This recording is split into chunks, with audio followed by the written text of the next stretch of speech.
भीमाशंकरला लाखो आपले शिवभक्त येत असतात आणि अतिशय श्रद्धेने भक्तिभावाने भीमाशंकराचं दर्शन घेत असतात।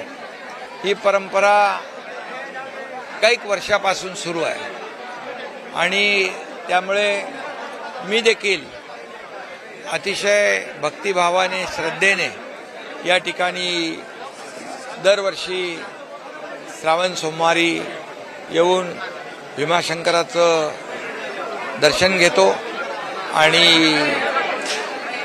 खऱ्या अर्थाने ही सुरुवात आमचे धर्मवीर आनंद दिघे साहेबांनी ही परंपरा सुरू केली होती आणि परंपरा कायम पुढं सुरू आहे याचा आनंद आहे मला।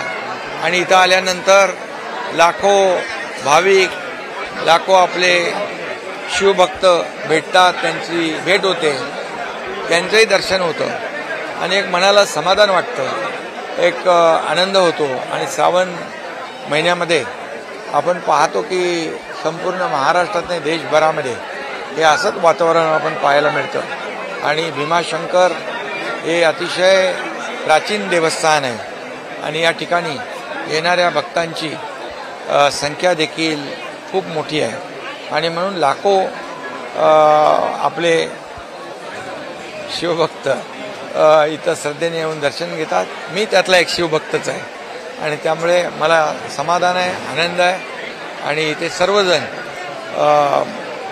अतिशय चांगले लोक या ठिकाणी आहेत आणि या शंकराची पूजा अर्चा करताना या ठिकाणी आपण पाहतो। त्यामुळे एक आनंद, वेगळा आनंद, समाधान आणि श्रद्धा आहे। गेल्या कित्येक वर्षापासून खरं तर आनंद दिघे साहेबांपासून तुम्ही ही प्रथा सुरू केली।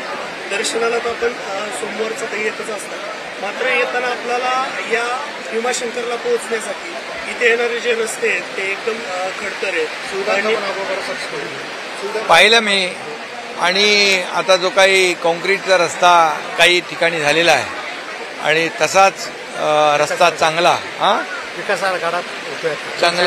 चांगला रस्ता इथल्या भाविकांसाठी आपण करू आणि विकास आराखडा देखील आपण जवळपास 280 कोटीचा तयार केलेला आहे आणि म्हणून काही अडचणी आहेत त्या अडचणी दूर करून या ठिकाणी येणाऱ्या सर्व भाविक भक्तांची सोय कशी होईल, त्यांची गैरसोय दूर कशी होईल यासाठी सरकार पूर्ण प्रयत्न करेल। मुसळधार पाऊस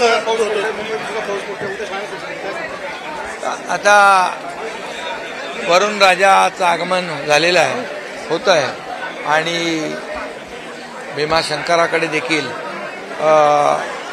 मी नेहमी कुठेही गेलो तरी पांडुरंगाकडे, शंकराकडे, आज भीमाशंकराकडे एवढंच साकडं घालतो की आमचा बळीराजा शेतकरी सुखी होऊ दे, त्याला चांगलं पीक येऊ दे, चांगला पाऊस तर पडतोच आहे आणि त्याच्या जीवनामध्ये सुख, समाधान, आनंद येऊ दे।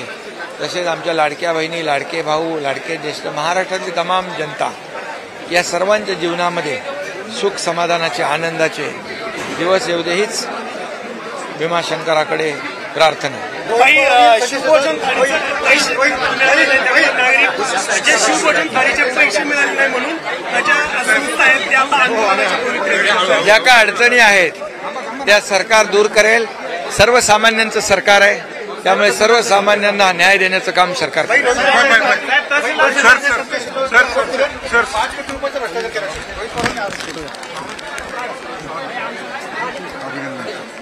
भीमाशंकराने सर्वांना सद्बुद्धी आणि सुबुद्धी द्यावी।